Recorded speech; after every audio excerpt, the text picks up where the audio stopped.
नमस्कार दोस्तों, मेरा नाम है अंशुमन नायक और आप सभी का बहुत बहुत स्वागत है इंडियन डिफेंस न्यूज की डिफेंस टॉक सीरीज में, जहां पर हम रोज नए नए डिफेंस अपडेट्स के बारे में बात करते हैं। तो चलिए देर न करते हुए आज की वीडियो शुरू करते हैं।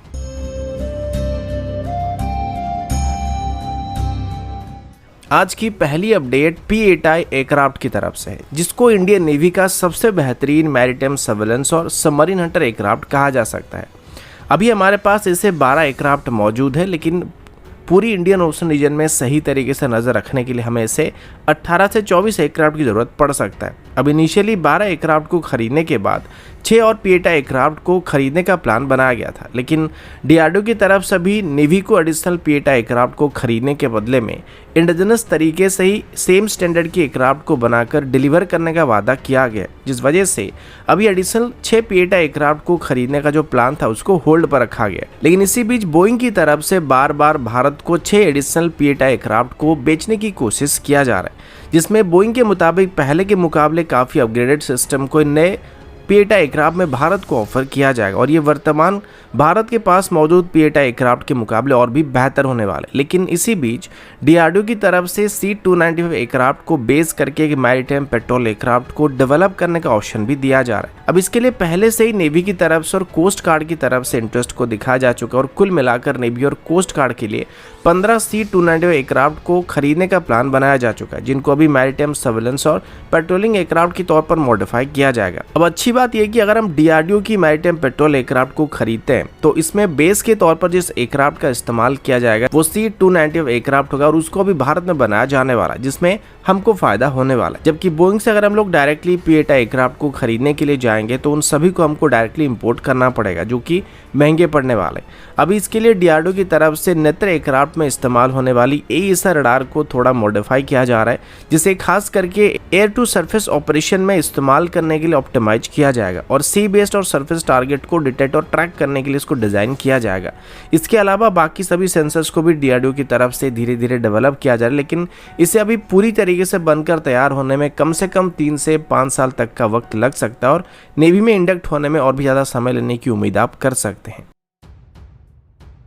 अगला update portable air defence system की तरफ से। वैसे देखा जाए तो अभी हमें man portable air defence system की काफ़ी ज़रूरत है, खास करके मॉडर्न मैन पोर्टेबल सिस्टम की काफ़ी ज़रूरत है। पहले इनको डायरेक्टली इंपोर्ट करने का प्लान बनाया गया था, जिनको very short range air defence system की टेंडर हम लोग खरीदने वाले थे, लेकिन बाद में इनको DRDO की तरफ से डेवलप करने का फैसला किया गया था, जिसे very short range air defence system कहा जाता था। अभी बताया जा रहा है कि DRDO की तरफ से in very short range air defence systems को डेवलप किया जा रहा था या man portable air defence systems को डेवलप किया जा रहा था, उनकी डेवलपमेंट अभी लगभग कंप्लीट हो चुकी है और अभी आर्मी की तरफ से ऐसे 30 सिस्टम को इनिशियली खरीदने का फैसला किया गया,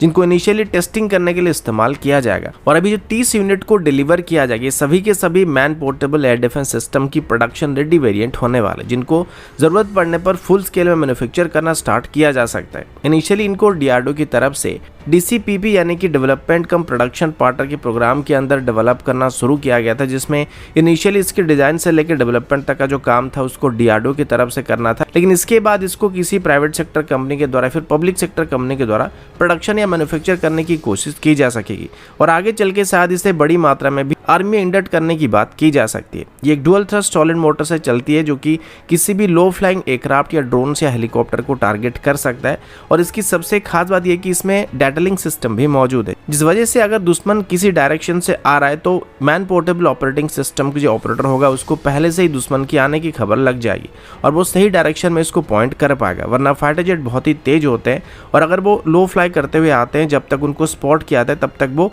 काफ़ी दूर निकल जाते हैं, जो कि मैन पोर्टेबल सिस्टम की रेंज से बाहर भी हो जाता है। लेकिन इसमें पहले से दुश्मन के आने की खबर हमको पता चल जाता है, जिस वजह से हम फ्रंट से ही दुश्मन के ऊपर मिसाइल को फायर कर सकते हैं, जिसमें दुश्मन की हिट होने की चांसेस काफ़ी ज़्यादा बढ़ जाता है।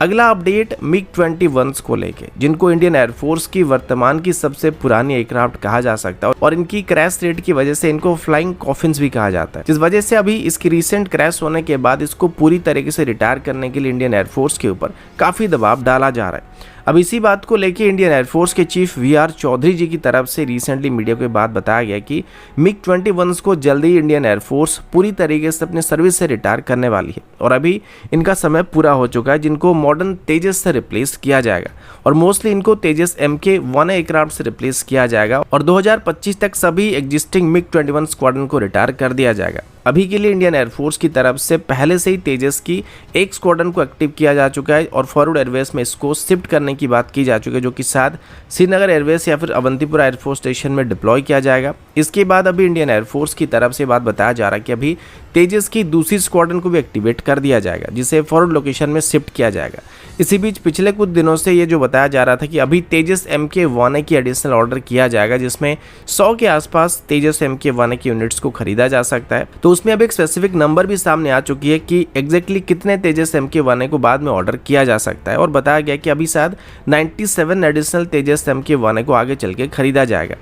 और इसके लिए इसी साल के अंत तक एक फॉर्मल ऑर्डर को भी प्रोसेस करने की बात सामने है। हालांकि मुझे लगता है कि जब तक अभी ऑर्डर किए गए तेजस MK-1A को डिलीवर नहीं किया जाता है, उससे पहले एडिशनल तेजस MK-1A के लिए ऑर्डर करने से कोई खास मतलब नहीं बनता है, क्योंकि उनकी ऑर्डर कंप्लीट होने के बाद ही इनको मैन्युफैक्चर करना शुरू किया जा सकता है। तो दोस्तों अभी के लिए इतना ही, मिलता हूँ आपसे अगले वीडियो में, तब तक के लिए जय हिंद, वंदे मातरम।